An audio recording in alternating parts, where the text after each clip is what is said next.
Hello, welcome back to Erica's Welsh Garden. I built a polytunnel. It's not quite finished, but I can't wait to show you around. Come inside.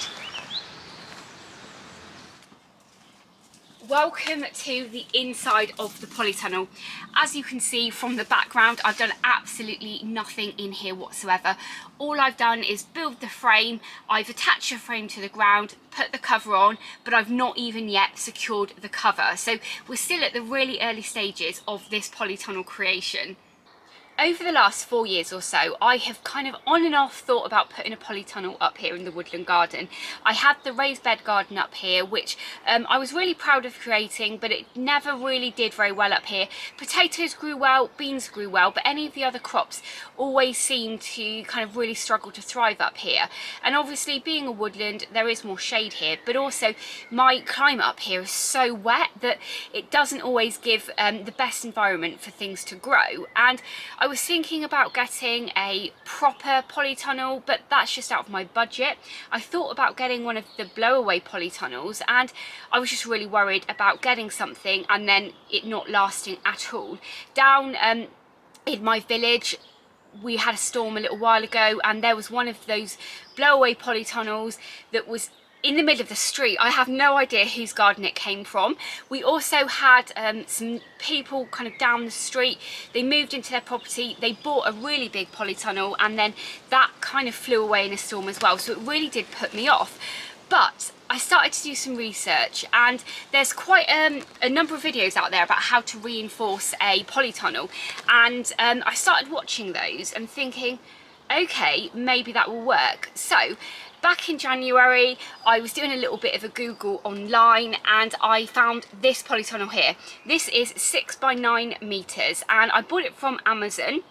And the reason that I decided to go for this kind of, I class this as a blow-away polytunnel, but the reason I went for this one is because, I don't know if you can see very easily, but we've got a bar here, a bar here, and a bar on this side, and then I've got 2 bars down at the bottom. And this was about £100 more expensive than the cheapest ones that I could find, but it made me kind of think, if I go for this, it's going to be much more kind of stronger than one of the cheaper ones. I also decided to go for a clear one just because I think they look nicer, and if I'm right, they possibly help diffuse the light better up here, which means, you know, there'll be lots of light bouncing around inside here, so my crops can get the maximum amount of light in this shady area.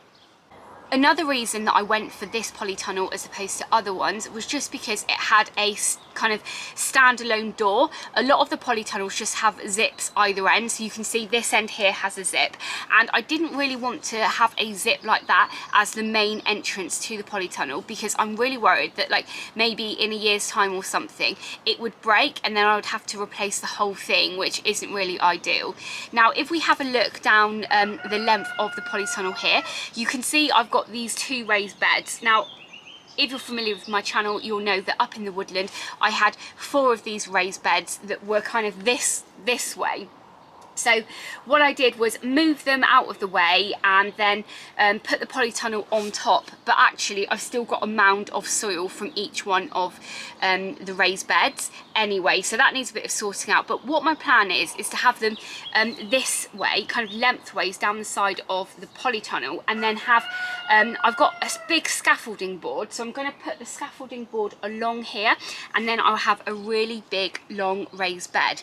So I'm really excited about that, but a lot of work needs to be done before I can actually get the soil on and stuff like that. But I've also planned that down the very middle of the polytunnel I would also have a bed, so I would have essentially 3 6-meter beds along here, but I'm not sure I'm going to have space in the middle.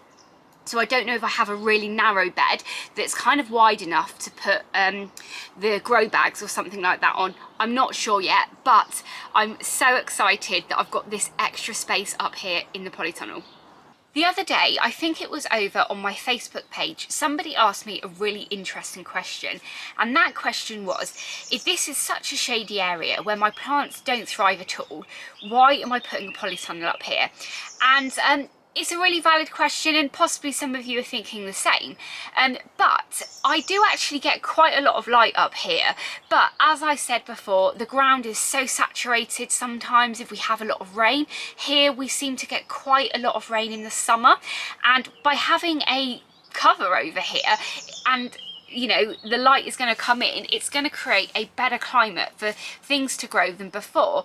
But obviously I only had a couple of raised beds up here before, but now I've got a much bigger growing area. And when I've been building this over the last month or so, quite a lot of the days have been really sunny, and just looking at the ground and being inside here, I've realised that at this time of year we're still getting quite a lot of light. Now over time in the future, we are working on this woodland up here. Some of the trees need to be pruned. That's going to give me more light. But also, I don't know if you can see in the background, at the moment I've got my potatoes that are growing in buckets up here. This is going to give me an area to overwinter things.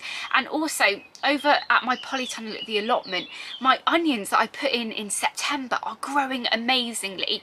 So even if I could really only use this in the winter and early spring, I'm still going to be able to grow loads of crops up here. So I'm so excited to have this space now, and I better stop talking and get on with actually getting this area ready, because it's really not going to be long now until stuff needs to go in the ground. This year I'm planning on just going all out, putting tomatoes in here, melons, some squash and stuff like that, and I'm going to see how everything grows this year. We might not get good results, but I'm only going to know by trying. So hopefully the next video I show you in this growing area will be of all of the beds complete and ready for planting. So I'm going to leave the video here. Thank you so much for watching. If this is the first time you're watching one of my videos, please do hit that subscribe button and ring the bell to be notified of all of my latest videos. As ever, YouTube have some videos up now on the screen that they think you'll like, so please go ahead and watch those, and I'll catch up with you in the next episode. Bye!